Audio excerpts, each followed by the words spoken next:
Hello and welcome to Wednesday's edition of the State of Scottish Football here on the fantastic. Oh, I'm not live. Am I live? You're live, yeah.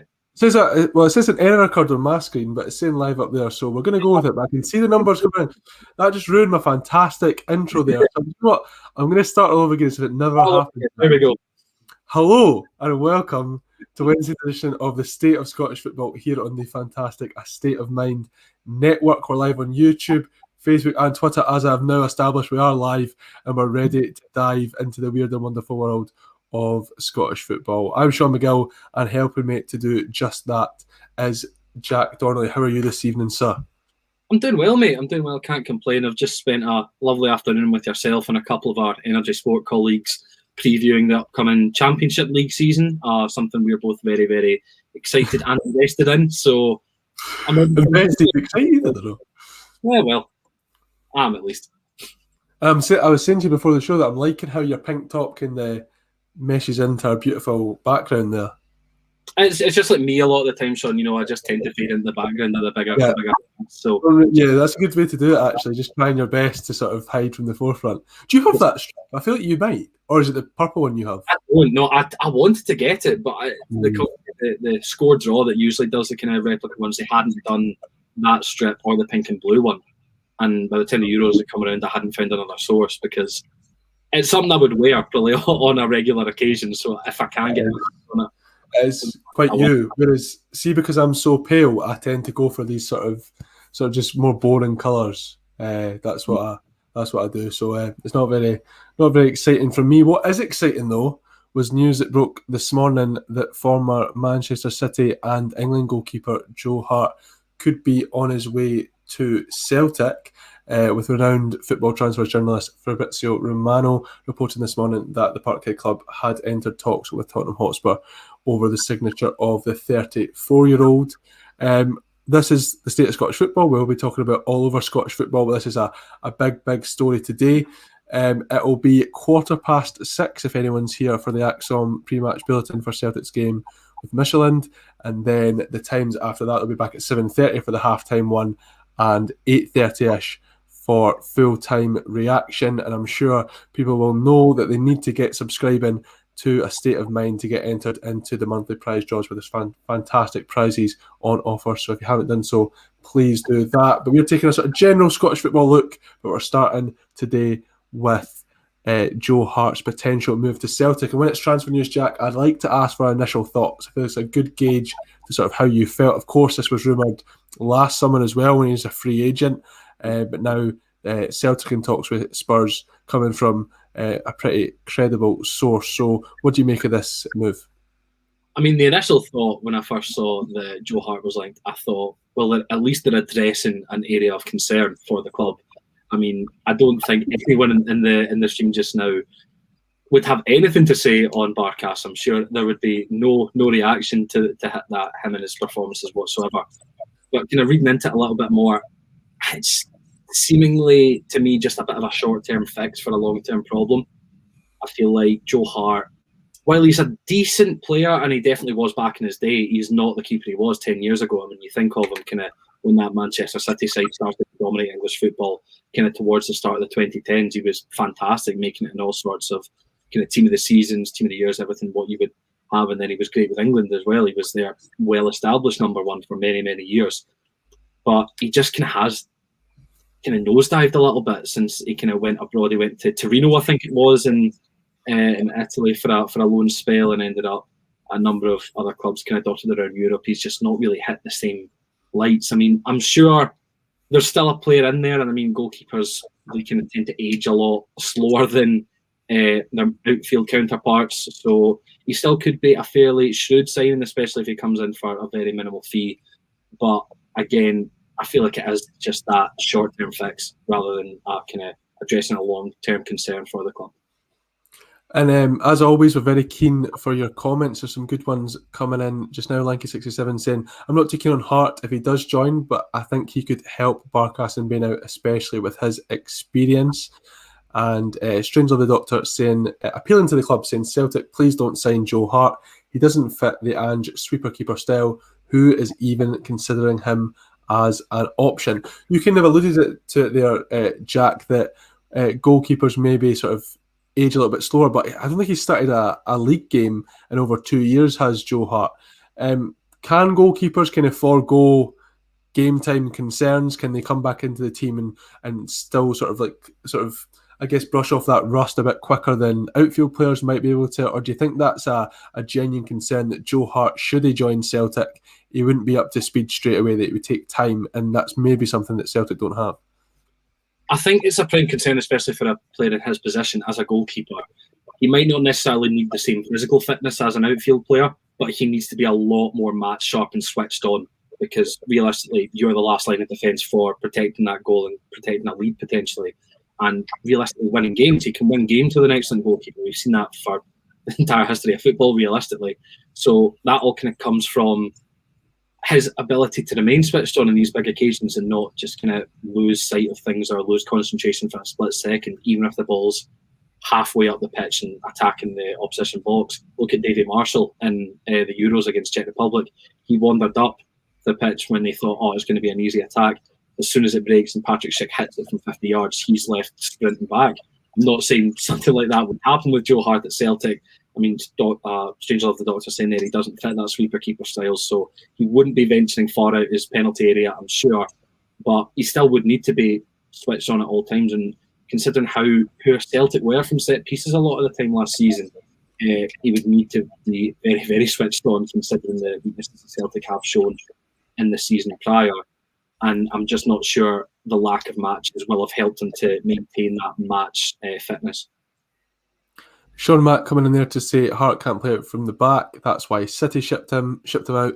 This Celtic board trying to cut corners again. I think that's a good point, and it kind of fits in with Strange Love the Doctor's comment there about the sort of style of football that Celtic want to play. It seems clear from what we've seen so far from Ange Postecoglou's Celtic, although it's a pretty small sample size, that there are similarities between his style of play and that you would see at Manchester City, with those sort of inverted full-backs, and you'd expect his goalkeeper you want him to be able to rush out and you want him to be able to play from the back, and Pep Guardiola didn't see that in Joe Hart, and that's why he was so keen to bring in Claudio Bravo first and then Ederson, because you need the keeper to be able to play the ball, and that wasn't really the case with Joe Hart, and you'd imagine that Celtic will be wanting the same thing. So I do think there's a sort of there's a lack of sort of forward out, like fully fleshed out thinking there. I think Joe Hart doesn't quite fit the bill. But our main question here is, and you can see it there, that could Joe Hart handle the pressure of the Glasgow Goldfish Bowl? Because I think Joe Hart's always struck me, Jack, as quite a emotional character, I guess you could say. When he's made mistakes previously, it seems that it would maybe take him a few games to recover from that, or when he was sort of cast aside or had to fight for his position at Manchester City, he didn't seem to take that fight very well. It seemed to be that he felt as though he would be Manchester City and England's number one for a very, very long time to come. And then when that didn't happen, it's been a kind of rapid regression over a long period of time. Do you think that Celtic, Glasgow, Scottish football, do you think that Joe Hart's displayed so far that he would have the type of mentality that could deal with the pressure all that comes with? I'd imagine, any professional footballer is going to have to deal with pressure at some point in their career, but it is just amplified in Scottish football. It's such a volatile, and it can be a bit over the top for a lot of players. You see some players, especially from down south, come up here and they think, the Premier League is kind of one of the more physical leagues in the world. They're kind of going to be able to come up here and be able to stroll it. But we've seen players come up from England before and really, really struggle to get to grips with what the Scottish game is all about, especially with that added pressure that realistically, outside your own club, everyone hates you. In the nicest possible way. You just are always just at a point of scrutiny at any angle in Scotland. And I feel like someone like Joe Hart, who you're absolutely right, Sean, they are a very, very emotional character. So I feel like he could just react a lot more negatively to any of the retorts and abuse that he might receive as a Celtic goalkeeper. Yeah, that clip came up today about Joe Hart demanding the ball back and kicking the advertising boards because he wasn't getting it quick enough, I think, in an England game. But I think that'd be quite funny to imagine. You just imagine some like wee wide ball boy at like McDiarmid Park or something like that, just laughing at him and no giving him the ball back. And another thing I was thinking, one of my first thoughts actually when I saw this story again today is, I don't know if you remember, but Joe Hart's, after Spurs were knocked out of the Europa League by that team whose manager had just been jailed that week, and it was all a shambles. His Instagram story, like a social media team had put up, well done boys for the win, like loads of like clapping emojis. Imagine that like Celtic had just been taken out of Europe and Joe Hart was their goalkeeper, and he put up an Instagram story that said well done to the boys, on to the next round. Like Scottish football would eat him alive. In terms of Europe, I'm thinking Old Firm first and foremost. I would genuinely fear for the man's safety if something like that happened, to be honest.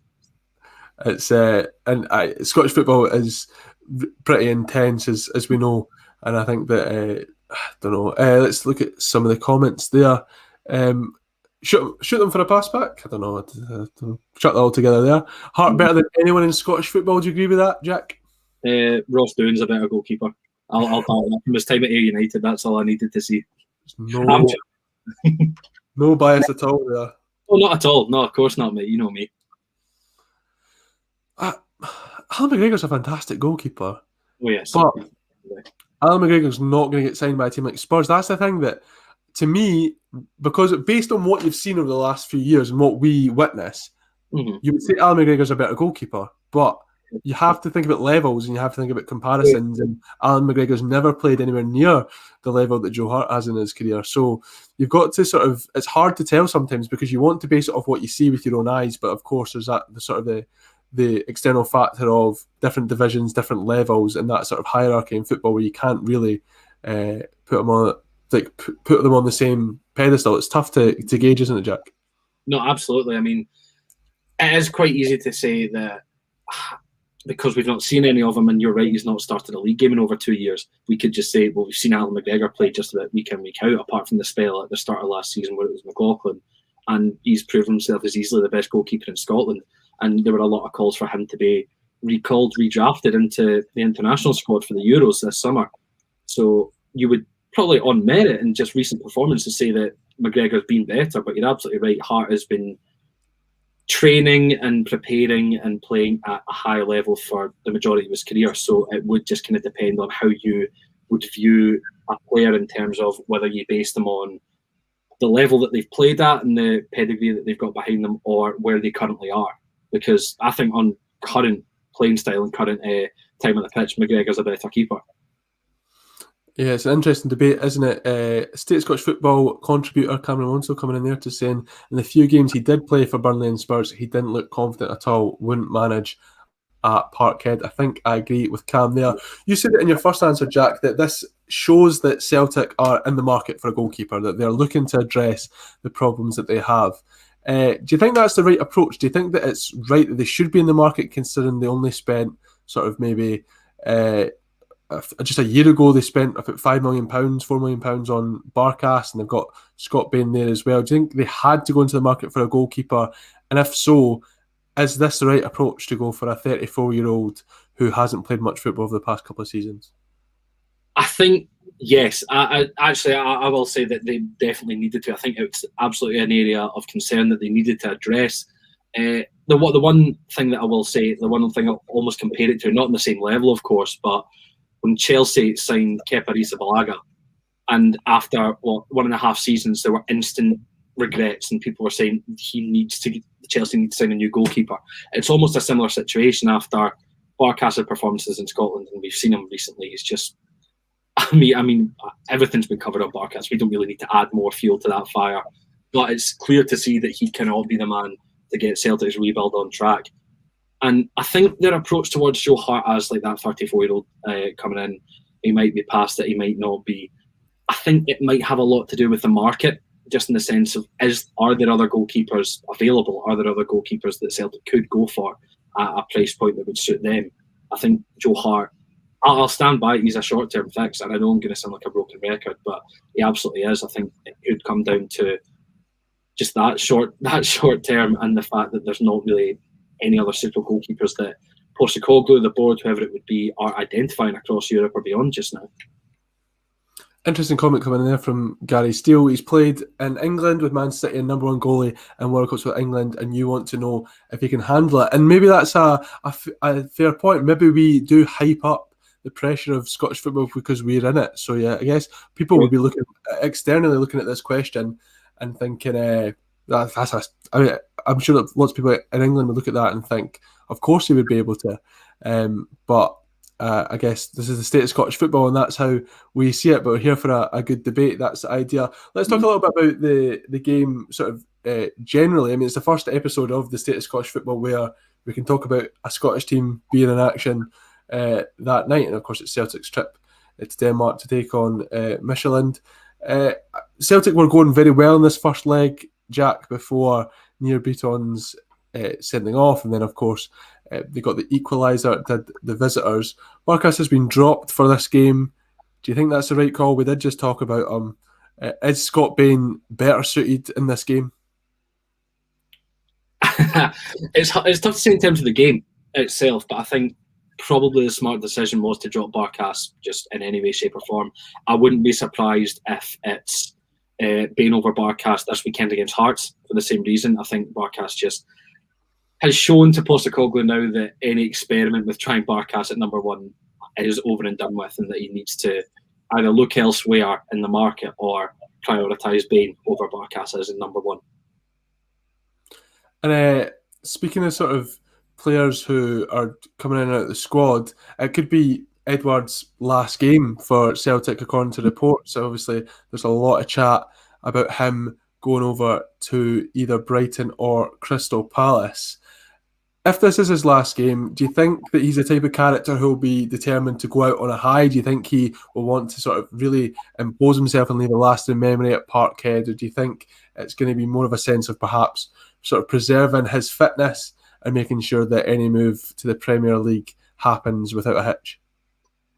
I don't know too much about Edouard's character, but from what I've seen of him and kind of how I've gotten to know him in terms of a player, I could potentially see it being the latter. I know there's been a lot of kind of opinions from the Celtic fan base that whenever Edouard's kind of been angling towards a move, he's kind of dropped in terms of his level of performance, and he's not getting the same amount of effort as he otherwise would have done had there not been links abroad or links down south.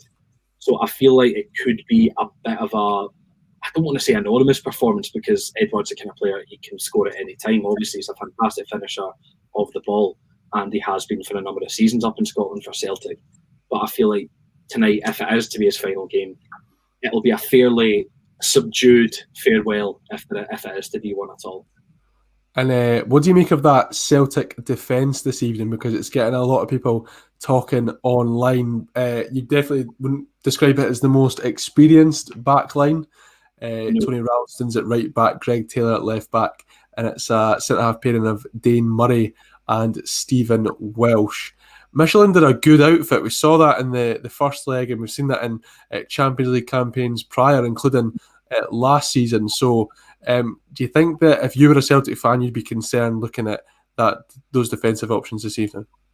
I think Celtic fans would have been concerned when they saw the defensive options in the first leg. I mean, the fact that Tony Ralston is still playing games for Celtic in a Champions League qualifier is criminal, in my opinion. Honestly, it doesn't make any sense to me. Dane Murray, I know nothing about him. I asked our group chat when I saw the lineup, and I said, "Who's Murray?" And I didn't see the first leg, but one of my friends said that he came in when Beaton gets sent off and apparently put in a fairly decent showing. So it's a young 18-year-old, and he's got a massive chance to prove himself and kind of put his name in potential contention for being an option for Postecoglou throughout the season. So if he's up for it, then it's going to be massive for him. And same for Stephen Welsh, I suppose. I mean, we saw bits of him last season, and I think he's a very divisive player, Stephen Welsh. Some kind of fans seem to love him, some fans think he's nowhere near the quality that he needs. Come on, Jack, get the ringer off, eh? I was trying to phone me there. Sorry, it came through on my laptop. I don't know.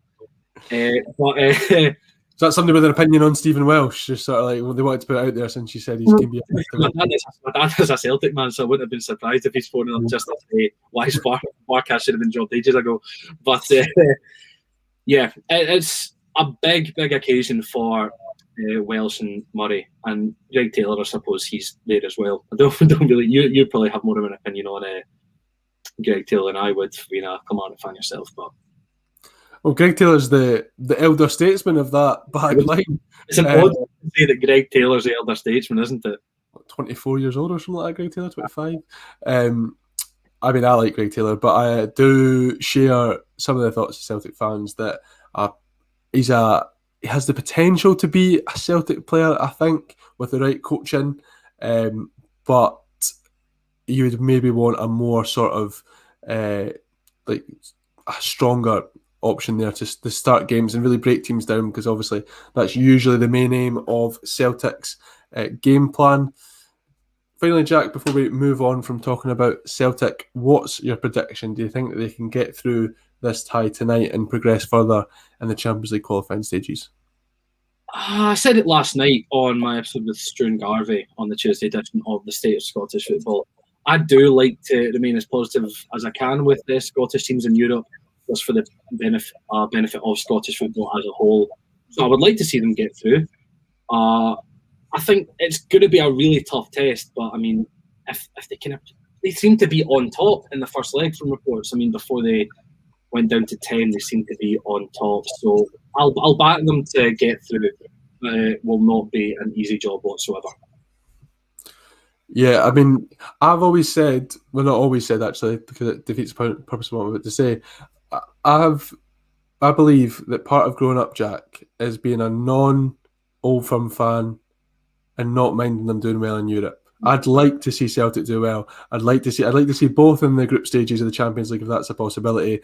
And even, I mean, in a league sense, I don't have much time for Hibs, and I especially don't have much time for Aberdeen.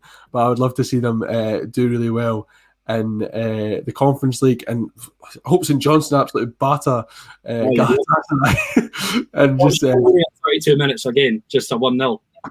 Just Sean, I don't know what the current restrictions are in Turkey. From what I understand, they're fairly lax. So if there's that great atmosphere at Galatasaray, and then you've just got like Sean Rooney and Jason Kerr sort of pinging balls towards Stevie May, I think that would be gorgeous. So I'd like to see Celtic do well, but I have a sneaky suspicion, people are saying it in the comments as well, that that defence might not just be able to hold up against a pretty good side. But I would agree with Strangely Doctor there, saying it's certainly possible. I wouldn't rule it out at all. I think we saw before Beaton got sent off that Celtic certainly can cause this team some troubles. So I think hoping for a Celtic win might be a tough ask. And what we can do now is, Jack, we're talking about Celtic, so if we can just pivot nicely to their opponents on Saturday and have a discussion about Heart of Midlothian. Robbie Neilson spoke to Sky Sports today and has said that his team's aspirations are sort of beyond finishing in the top 6, that they might be looking a little bit higher than that. But simultaneously, fans have been frustrated by their lack of transfer activity. So do you think, from his comments, do you think Robbie Neilson's saying that top 6 is the minimum? And if so, is that an attainable goal for Hearts in their first season back in the top flight? I mean, I'm not convinced. Like, I think I would have Hearts maybe pegged for 7th or 8th. I might reevaluate that when I'm trying to nail down a definite final 12 standings. But they've not really been massively active in the transfer window, and I know Neilson has said in a number of interviews that he's close to a couple of players, but it's just getting the time to actually kind of push the moves through.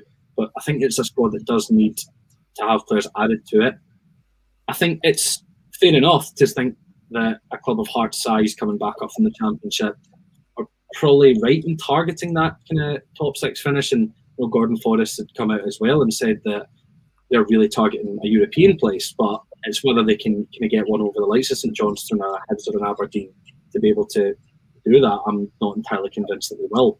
So I think they'll say fair enough for coming out and saying that that's where they want to be. And I mean, for the scope of the club, I'm not surprised that they have said that, but I'm not entirely convinced at this stage that it's going to be a possibility for them. They might just be just shy of it. Do you think because of Hearts' sides that Robbie Neilson has to say that? Do you think that it would be accepted by Jambos if he just came out and said, well, it's our first season back up, we're looking for consolidation, perhaps more like Dundee United and Mickey Mellon did last season? That was very clear that was their aim, and they were very happy that they did that. if Robbie Nielsen came out and said that, I'd imagine. I mean, Hearts fans, I think they would admit themselves they're one of the mourninger bunch within those in Scottish football. If he said that, it'd probably be, I don't know. I feel like he'd be under some criticism. Yeah, no, I think you're absolutely right with that. I think considering how adamant and against their own relegation Hearts fans were, and they just did not enjoy that championship campaign, and it was a very kind of muted trophy. None of us enjoyed watching Hearts championship campaign either. I didn't enjoy watching Hearts once last season. Apart from the Scottish Cup final against Celtic, actually. I mean, as a fan of a championship club, just kind of Hearts coming down and kind of almost brushing off the division, it just wasn't really something I enjoyed watching or kind of having there. And the trophy celebration when they lifted that at Tynecastle, it was painfully awkward just kind of seeing Naismith go that way. And that was it. Like, that was it at that point. So it was just very... They came down with a case of, this is a formality. We just get the title and we go back up and then we kick on from that. And that seemed to be the mindset. Well, that's probably a bit more debatable, but... that'll start Monday. We can't get onto that yet.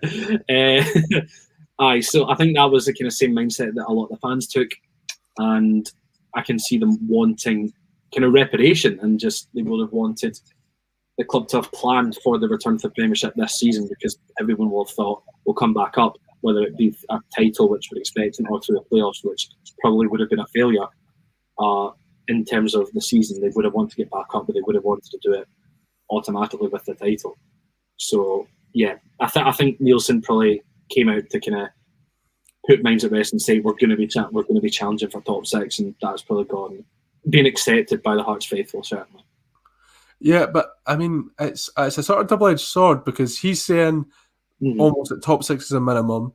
Gordon Forrest is saying that they have aims for European football. So if they don't achieve those things, Hearts fans will also turn around in 12 months' time and say, you told us that was the aim and you failed at your aim. So, and if Hearts fans aren't happy with the brand of football, or sort of maybe another poor cup exit like they suffered at the hands of Brother Rangers last season, then the pressure could be really ramped up. So it's a tough position to be at a club as big as Hearts and has the sort of fan base that Hearts does. You've got to set your aspirations high, but know that if you fall short of those, then you're in for some pretty sort of heavy criticism. Oh no, you definitely are. I think it's Hearts fans. I don't want to poke the bear at all, but they can be quite reactionary a lot of the time. I'm from Midlothian, so I've got plenty of Hearts supporting pals who know fine well that Tynecastle is horrible to play at. Lee McCulloch was saying that at the press this week, that it's horrible to play it for fans, but also when Hearts fans aren't on side, it can be a pretty negative atmosphere. I remember being at was it a Kelly game, or I sat in the Hearts in a couple of times. I think it was a Kelly game, actually. It was, and we scored the first goal during that time where Craig Levein was just under a lot of pressure, and I've never seen a stadium turn like that. It was just the atmosphere in there was sucked out of the place, and it was so angry and hateful. And usually you feel that as an opposition fan at Tynecastle, it's a scary place to go. But those Hearts players would have been scared playing against that. And just like Christoph Berra would send a ball long, it would be just raining down with boos. Like, I've never heard just a long ball getting booed so much. It could be pretty scary. And so I know full well that Hearts fans have high expectations, and if they're not being met, then they'll make their voices heard. No, it must be something else, because I mean, if you're an away fan in that situation, you're going and you take the lead, you're putting in a decent performance, you're thinking this is brilliant. Like, it's a hard place to go and play, Tynecastle, absolutely. I think the last kind of couple of seasons they were in the Premiership, I think Kilmarnock were the only team that had a positive record at Tynecastle. But when you're in that situation and your fans aren't concerned with the fact that they're not booing the opposition players, they're booing their own players, and they're arguing amongst themselves. As an away fan, you're almost kind of feeling a bit sorry for the players in the pitch that are wearing maroon, because they are just getting subjected to a hell of a lot of abuse from their own fans, which you never really like to see in football. But yeah, no, I wouldn't really want to get too involved with that, to be quite honest with you. Don't mind seeing it in Scottish football. That's what we're talking about. That's the big question about Joe Hart and the pressure of the Glasgow Goldfish Bowl. It carries over to Edinburgh. It carries over almost everywhere in Scottish football. That it's a pressure-filled place, and you've got to be a big character to stand up to it at times. And we're talking about Hearts fans being frustrated by their lack of movement, because Hearts are one of those clubs who seemingly most summers will just have a big massive influx of players, and it'll come out of nowhere and they'll get their business done early, and some of them might sound good on paper and some of them might just be completely out of left field. But it's been a lot slower this time, and that's perhaps because it's out of the norm for Hearts fans. That's why they're getting so frustrated. The only moves so far have been the loans of Ross Stewart from Livingston and Josh Shinelli from Preston North End have been made permanent, and they've also brought in Alex Cochrane on loan from Brighton, Hibs' strategic partner, which I think is a good laugh. That, just before we get into their sort of lack of business, what do you make of that business so far? Do you think they've done so all right so far, considering that it's just the three bodies and two of them were already known to Hearts before this window? Well, I think it's something that we want to commit, Stewart and Ginnelly. I think Ginnelly had looked good in the games that he played before he got injured, and then obviously missed a fair bit of the season, so didn't really play as much as Nielsen or Hearts or the Hearts fans would have wanted him to. But they clearly see something in him as a good player, and they just need to maintain his fitness, and I think he could have a fairly good impact on the Premiership. And I feel like they've also kind of got a little bit of a new signing in Gary Mackay-Steven, because he came in January or February, I can't remember exactly when it was, but he didn't really hit the heights that a lot of people were expecting him to, coming back to Scottish football in the first instance. But in the League Cup groups and kind of the pre-season leading up to the league campaign this weekend, he's really kind of turned a corner, and he's looking a lot more like the player that people would have been expecting when he returned to Scottish football. And Alex Cochrane, I don't know too much about personally. I didn't really take much notice of him when he was at Brighton. Hopefully I'll see a bit more of him now that he's at Hearts. So I think it's fine business. It's nothing spectacular. It's nothing mind-blowing, but it's decent enough. But if I can imagine, and I know for a fact that Hearts fans will be wanting more done in terms of incomings and outgoings for a couple of kind of lesser players. And they are linked with making a move fairly soon. It looks like they're bringing in Everton midfielder Benny Banning-Ime, I'm going to go with, on loan. While French third division side Le Mans looks set to take Loic Demour. I mean, it's obviously, I don't expect you to know too much about an Everton youngster. He has featured in the first team quite a few times. He had a run. He's 22 years old, so he's not like a sort of complete unknown quantity. The idea would be, after I think he suffered an injury, that he would now get his sort of fitness back up and a good level in the Premiership with Hearts. But Demour's one of those who, I mean, Hearts fans are very frustrated with their transfer dealings over the last number of years, and I guess Demour's one of those players who kind of encapsulates that. The fact that he was very sort of highly rated, highly touted. He come in, he had good games against Celtic and Rangers and the derby as well. He's one of those players who played well in the big occasion, but then also were put in an absolute stinker. And sort of in that season where Hearts were fighting relegation, they wanted to win those games against your St Mirrens, your Accies, your Ross Counties, and in those games he was pretty bad. So do you think that's right that he would sort of be moved on now? Because there's a player in there, as we've seen in sort of spells. So do you think Hearts would be better sticking with him, or if they've got a side offering money, get rid and sort of look to players like the Everton youngster? I think the player knows himself that he's probably better moving on. I mean, I think his attitude, Hearts fans, we know a few kind of Hearts fans ourselves, and they just kind of said that he would just disappear, like he just wouldn't turn up for training, like he would just either be injured or he wouldn't really put in too much of a shift, and he would kind of have his mind elsewhere. So I think him moving on is probably the best deal for both parties, to be quite honest, because he can then go and progress with his career as he clearly wants to. Whether he'll get much of a progression at a third-tier French side, I'm not entirely sure. But from the Hearts' point of view, if they don't really want someone with that attitude towards the club and towards his place at the club, so I think moving him on is probably the best option. So I'm going to ask you, I think we can both agree that Hearts aren't going to get European football this season, but what's your gut instinct? Do you think that they can finish in the top six, as Robbie Neilson has kind of laid out as their sort of minimum requirement headed into this Premiership season? As my voice just disappeared there. So thank God you're about to talk. I think it'll probably come down to the teams around them, to be honest, because, I mean, you would imagine St Johnstone are going to be around there again. St Mirren are probably going to be hoping to kind of push into the top six again. I'd imagine Aberdeen and Hibs have probably got third and fourth consolidated already. So it does kind of come round to who finishes fifth, sixth, and seventh. It's tough because I think I just need to see more from Hearts in the window. I think they just do need to improve on what was a championship winning team and a fairly stuttering championship winning team at that. So I think they do need to be a bit more active, whereas I think St Johnstone have done pretty well to keep the majority of their squad together.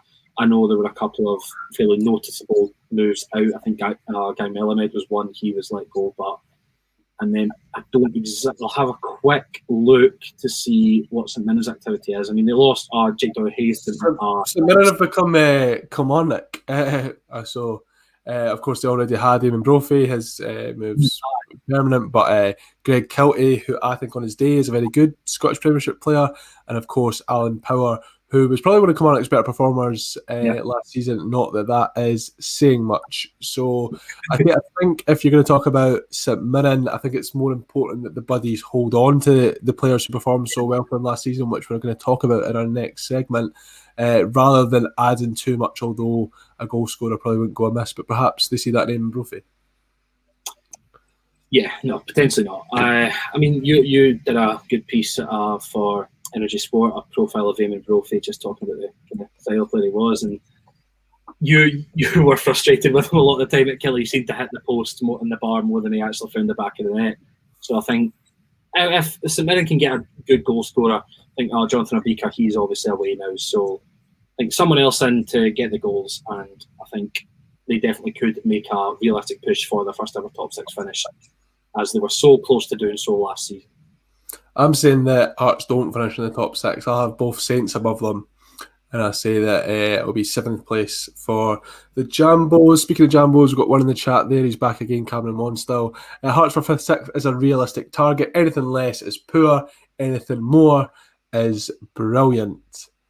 And maybe they could win the Scottish Cup instead of getting beat by Celtic and Hampden every time. That'd be maybe a decent move for them. The next change we would like to see Celtic not winning the trophy and someone else getting it instead. Let's get talking about some comments from the other side of Edinburgh, coming from Graham Mathy, their sort of sporting director at Easter Road. And he has been critical today in the Herald, talking about the sort of derisory offers, so he called them patronising, the offers that Hibs have received for highly rated left back Josh Doig. Let's start with him, and I think we can then have a wider discussion about players from the Scottish Premiership and the valuations that external clubs outside the Scottish football bubble seem to have for them. So Doig, young player of the year in my opinion in the Scottish Premiership, sort of burst onto the scene out of nowhere. Looked like Lewis Stevenson would be the sort of safe and perhaps uninspiring option at left back for Hibs last season, but Josh Doig played his way into that team and made sure that he wouldn't be dropped. So when you've had such a good season, when you're still so young as Josh Doig is, just 18 years old, do you not think that clubs need to come in with offers that sort of match the fact that not only for the player you're buying now, but also the player you could have in the future and that potential resale value? No, absolutely, Sean. I completely agree with you. I think when you do have such a raw prospect like Doig and you know how good he is going to be, he's clearly shown signs of being an excellent left back and excellent football throughout his career. I think any club that's going to put in a serious offer and really does want to take the player off his hands, they need to match that valuation that they think he could potentially reach. I mean, I'm not saying they should come in with a £40 million offer or anything like that, because we don't know if Josh Doig is going to be a Kieran Tierney type who could be a player pushing that price point in the future. But they need to come in with more than just a minimal fee for a Scottish youngster, because I think we should be past those days. We should be past the days of just because he's playing in a Scottish league in the top flight in Scotland and he's 18, 19, I think now, that he deserves to be undervalued, because I feel like that is the case for a lot of players up in Scotland. I feel like for someone like Josh Doig especially, he should be commanding at least 7 figures, like quite comfortably. I think anything less is fairly insulting, because he was the young player of the division in a lot of people's eyes, and clearly had to see him as one of the most important players for future and them to build around. So it's going to take a lot for someone to come in and pry him out of Leith. So I think they need to protect the investment and put him at a price point that clubs are actually going to have to be fairly competitive over and eventually give in and give Hibs what they're looking for. Yeah, I completely agree with you. I think that 7 figures is the minimum for Josh Doig, and I'd say a wee bit above that as well because we know that from a full season, I know you may say it's only one season, but over that season, he played with such maturity, he played with such sort of energy on that side, left back and the left wing back, and he's technically very, very good, and he'll only get better. So you need to be paying for that sort of future playing you're going to be getting as well. I'm sure if Hibs were to do a deal, they'd get a pretty decent sort of what's the word I'm looking for? What do you call that when you get a percentage of the thingy? Clause fee. Like a sort of a sell-on clause is what I'm looking for. There we go. So I don't know why that term just slipped out of my head there. So he's looking for a sell-on clause, and I imagine that they'd be pretty keen to get him loaned straight back if he goes to, say, a Premier League club. I don't think Josh Doig would be going straight into their plan, so they'd be wanting to get him loaned back for at least the season to come. But when you mentioned there about Scottish football as a whole standing up to these derisory offers, St Mirren have done that so far, and Jim Goodwin's been very vocal about it. I believe it was £300,000 was knocked back for Jamie McGrath and £100,000 knocked back for Conor McCarthy. I mean, first of all, those bids are just daft, aren't they, Jack? Ridiculous. I mean, Jamie McGrath was probably shoulder to shoulder with Josh Doig a lot of the time last season in terms of being a fantastic young player, and he was probably St Mirren's player of the season, if I'm right. I mean, he was so important for the Buddies. 17 goals. 17 goals. I mean, that's ridiculous. Like, that's absolutely ridiculous. I mean, you can't really displace that in a St Mirren team, especially when they're looking to kind of break the mould and push into that top six for the first time in their history. Like, they're going to want to keep a hold of McGrath. So anything like a £300,000 bid, that's just appalling from whoever put that in. That is genuinely, it's laughable because it's a player that obviously has so much more value to St Mirren than they would the other club. I mean, they're just seeing him as a decent Scottish prospect that might do something in the future, so chuck in a wee bit, see what happens. But you can't really replace 17 goals for 300 grand. I mean, realistically, if you want someone to be able to hit the same heights that McGrath could potentially hit, 300k is not going to do anything. They need to be able to protect that investment once again, like I'm saying with Doig. And maybe not the same price point, but I mean, 17 goals has to command something more than £300,000, surely. And it's the same with Conor McCarthy. I mean, St Mirren have been solid defensively since Jim Goodwin got the job there. He was obviously a steely, defensive-minded player himself, and he's really imposed that on his team. And McCarthy formed a great partnership with Joe Shaughnessy last season. And £100,000, I believe he's 22 years old, Conor McCarthy. I mean, there's potential in him as well. And to bid 100k, I mean, I don't know if clubs down south think that because clubs have done that in the past in Scotland, that they're going to continue to do it, but they're finally standing up for themselves. They're finally sort of planned their finances better, where we don't have to make sort of moves like this. And as well as we're coming off the back of the pandemic years and how tough that has been for Scottish football, especially considering how much we rely on gate revenue. But all credit to St Mirren for having themselves in a financial position and a sort of integrity position to say, we're not going to accept those offers. And Jim Goodwin was very clear on that on Sky Sports yesterday. He was saying that he'd be absolutely delighted if he ended up with the squad he currently has. But when he was speaking to Conor McCarthy and Jamie McGrath and trying to get them on board to St Mirren, the way he sold the club was that if you do well here, if you perform for St Mirren, give your all for St Mirren and excel for St Mirren, this could be a good stepping stone to a further career. He doesn't want to stand in the way of their potential career progression. But what he wants to do is for St Mirren to be treated fairly and get a fee that respects the club and the performances of their players. I think that's exactly. I think it needs to respect the players as well, because if you're Conor McCarthy, you're Jamie McGrath, and you're hearing the fees that you're being quoted for, you might just be sat thinking, no, I'm surely commanding a bit more than 300 or 100k. I mean, the player might be a bit insulted by that. If I'm sitting and I've scored 17 goals in a season in the Scottish Premiership and being hailed as one of the best young talents in the league, and I hear that I'm getting touted for 300k, I'm a bit peeved off, to be honest. I'm a bit insulted. So I mean, it does need to have that bit more respect, and I feel like for a lot of years, especially from clubs down south, Scottish football's also almost just kind of been scoffed at. They've not been seen as a legitimate source of talented players, and that is thankfully improving. That our reputation is going up, our stock's rising, and I feel like that's kind of improving by the fact that it doesn't translate directly, but Scotland were at the Euros this summer, the women's team were at the World Cup in 2019, so there's a higher profile of football, and we're becoming a higher profile footballing nation slowly but surely. And I think teams, especially down south, and we see here, like the offers that they're putting in, need to start respecting us as such, and need to understand that we want to progress our game, and we can't do that with these minimal fees anymore.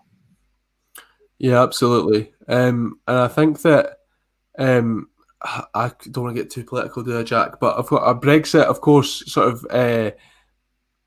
It only sort of perpetuates this conversation because English clubs, it's much more difficult to get European transfers, of course, without all the sort of extra documentation and all the barriers that can now get in the way with the UK not being part of the European Union. So Scotland becomes a much more important market for English clubs. They seem to know that with the number of bids that have been coming in, but it's important that Scottish clubs know just how valuable they are, that these English clubs don't want to go through all that sort of rigmarole of going through European. They want these not necessarily Scottish players coming from the Scottish Premiership, and they need to chuck up a few £100,000 on their fees as well, because they might be willing to pay it because it saves them all the hassle of spending that money on a European prospect. So I hope all credit to St Mirren, they've done a great job of it.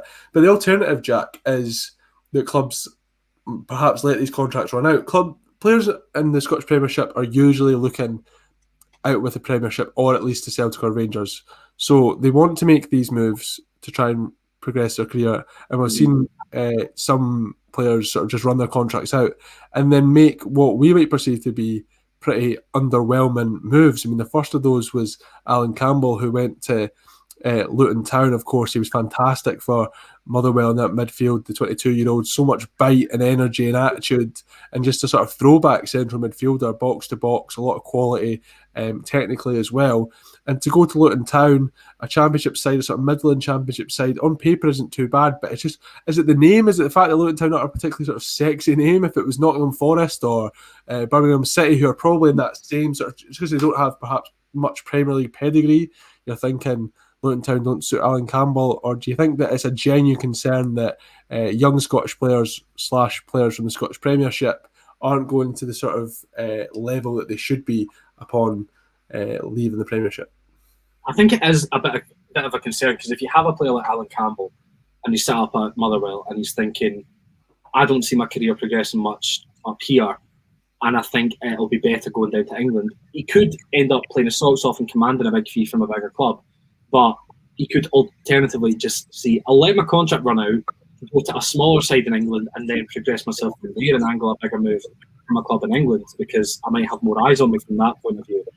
And I think that problem could potentially stem from our own football and infrastructure, to be quite honest, because I think for a long time we've not been able to keep up in terms of the facilities with a lot of the clubs down south. And potentially that could be why someone like Hakeem Adolphin is choosing to go to Rotherham over Livingston, say, for example. That might not be the best example, but it's just one of those things. It's Hibs who are more strongly linked to Hakeem Adolphin, and who are obviously a big club. Mm-hmm. So, and I mean, just going back to that comment about the fees, I mean, Hamilton said they received a significant offer, but we don't know what that is. Like, what is a significant offer to Hamilton as a relegated club? Because I think if they'd stayed up, Adolphin commands a very, very decent fee for Hamilton. And I'd imagine he probably will, but that's going into a whole other conversation. Sorry, I'll try and get back on track. But I feel as though young players in Scotland, and not just Scottish players, they might need to start kind of. I do agree that they will be looking outside the Premiership to advance their careers. There's no doubt about that. I mean, we do not have the glitz and the glamour and the stars of, say, a French league, a German league, an English league. But at the same time, we're a good base. We're a good base for players to be able to grow, for players to be able to experience a different type of football that they might not otherwise experience elsewhere, and can benefit from playing that type of football. And I think we can stand as a platform for players. I mean, you can look at players like Kieran Tierney or Who else comes to mind? Moussa Dembele potentially, as players who came to Celtic. Tierney came through, Dembele was bought, and then they went on to much bigger things. Players think, if I can get to that level, I can go straight to a massive club from Scotland, so I might as well give my all in Scotland. But I just don't think they see that. I think a lot of younger players especially aren't seeing Scotland as a viable option for a first stage of development, and are just looking potentially to lesser clubs down south and potentially at their level, so that they can shine above the rest of their teammates and get a move to a bigger club in the same country potentially. I guess another really good example is John McGinn, isn't he? And that he feeds into, I mean, even Scottish clubs disrespecting Scottish clubs, because the fact that Celtic weren't willing to pay a 1.5 million for John McGinn now looks absolutely crazy. Yeah. And for considering, I mean, what would John McGinn go for now? £50 million probably, somewhere about that, 40, £50 million. Maybe that changes in the COVID post sort of market, but I mean, I think John McGinn could easily command that fee, considering he's still relatively young. Was it 25, 26? Yeah, 26, I think. I mean, he's a bona fide, more than capable Premier League midfielder, is Sean McGinn, and I think he could go to a bigger club than. I think David Kelly coming in here saying we have so much to sort out: no plastic pitches, full-time refs, better youth and reserve leagues, ticket prices. All of these make the game better. It's a lot to talk up in Scottish football, but we will be here to talk about when things don't go so well. I think you made an interesting point, Jack, when you spoke about platform. Maybe it's the exposure of Scottish football. Maybe we need to get more on there. Maybe I was wrong with my numbers there. David Kelly coming in there. Celtic bid 2.5 million from McGinn. Aston Villa got him for 3 million. I apologise on that. I'll talk about platform, because if there were more eyes on the Scottish Premiership, I would say League One in England, to me, is probably a fairly comparable level. I would expect Celtic Rangers to beat probably the majority of the teams in that division. But Regan Hendry's gone down from Raith Rovers in the Scottish Championship to League One and played for Forest Green Rovers, when it was reported that the likes of Hearts, Hibs, Aberdeen were all very much interested in him. And he sees it as a stepping stone for a team like Regan Hendry, who did, a team like Forest Green Rovers, who did a great sort of social media campaign calling him Vegan Hendry when he signed, which I very much enjoyed, because I'm pretty simple like that. But do you think it's a shame, though, that Regan Hendry wouldn't feel like he could go to sort of a higher ranking Premiership club, and instead felt that the best place to advance his career? I'm not saying there was hard, sort of concrete offers on the table, but Regan Hendry staying in Scotland would be a much more sort of palatable option for all of us compared to down south. It is that. It's a bit of a selfish perspective, because you do want to see Scotland's best players remain in Scotland for as long as they possibly can, playing at the highest level in Scotland, and then go on to the best possible clubs for them once their time in Scotland runs out. But in terms of the exposure, I don't necessarily know that Regan Hendry's getting more exposure at Forest Green Rovers than he is if he goes to Hearts or he goes to someone in the Scottish Premiership. I mean, does it come down to kind of how much you're on the TV or anything like that? Because I don't know how much Forest Green Rovers would be on the TV in comparison to a Scottish Premiership side. So it's an interesting thing to think about, and it probably does come down to a lot more moving parts than what we are theorising. But it's not nice to see from a Scottish perspective, because obviously we're removed from English football apart from the Premier League. I suppose we're more and we've got more of a knowledge on that because it is the most broadcast league in the world. But for things like the Championship and League One, we are not in that immediate kind of pool of knowledge or pool of kind of accessibility for that. It would be comparable to kind of us knowing more about Stirling Albion and Falkirk, or whether you would know about Rotherham and Gillingham, if you get what I mean there. So it could kind of be comparable, like if you would say someone from League One or League Two coming up to Scotland. Fans of kind of middling clubs in England might think the same as we're thinking just now, but just reversed. So I don't know. It's just weird for me that players would potentially move to clubs potentially lower than their station, just to get that bit more of exposure and that more of a springboard. And before we go, we want to talk about an important story just as we wrap things up here. Marvin Bartley was talking to Sky Sports today, Livingston club captain, and saying that his team will be continuing to take the knee throughout this season. And he said, in quite a sort of, I wouldn't describe it as passionate, I'd say a very confident and assured message, that he feels as though if there's fans in stadiums who boo Livingston taking the knee, then they are racist, because Livingston players, so many players around the world of football, have made it so clear this isn't linked to any sort of political movement, and he would like that to be respected. They've made it clear, and he thinks that people are essentially sort of hiding behind that as an excuse. How great is it to have an ambassador like Marvin Bartley? How important is it that we have someone who's so forthcoming with his experiences and his opinions, and is sort of there at the forefront of trying to make Scottish football a more inclusive place to be?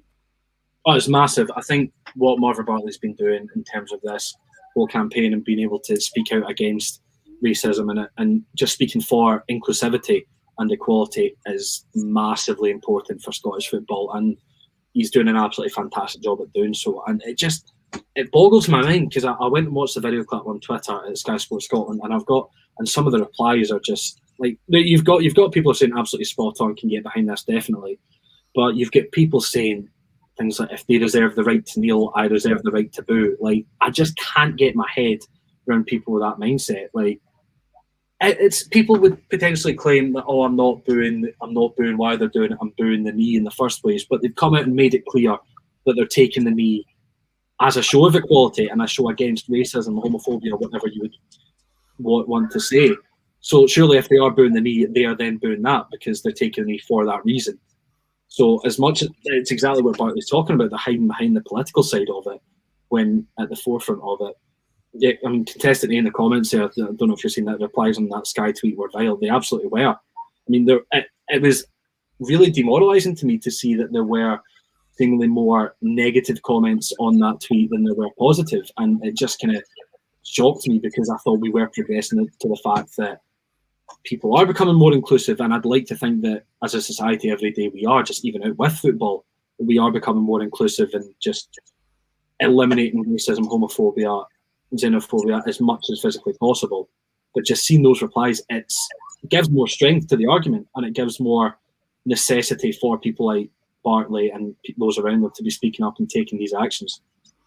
Yeah, and I think that it's very, very smart and very well placed from Marvin Bartley to say what he said today, because it puts the people who perhaps were planning on booing and might still boo, it shines the light on them, and he's made it very clear what it means if they do that. And I think that communication is so key, and it's a shame that it has to be done, and it had to be done over the Euros as well with the England national team, who had to sort of justify their reasons for taking the knee so often in the friendlies leading up to the tournament. And then before the tournament, there was lots from sort of the black players in the team as well as the white players in the team. Gareth Southgate as well released a fantastic statement on the matter. Same can be said for Steve Clarke and Andy Robertson, when our collective decision was to stand against racism because of what happened in Scottish football.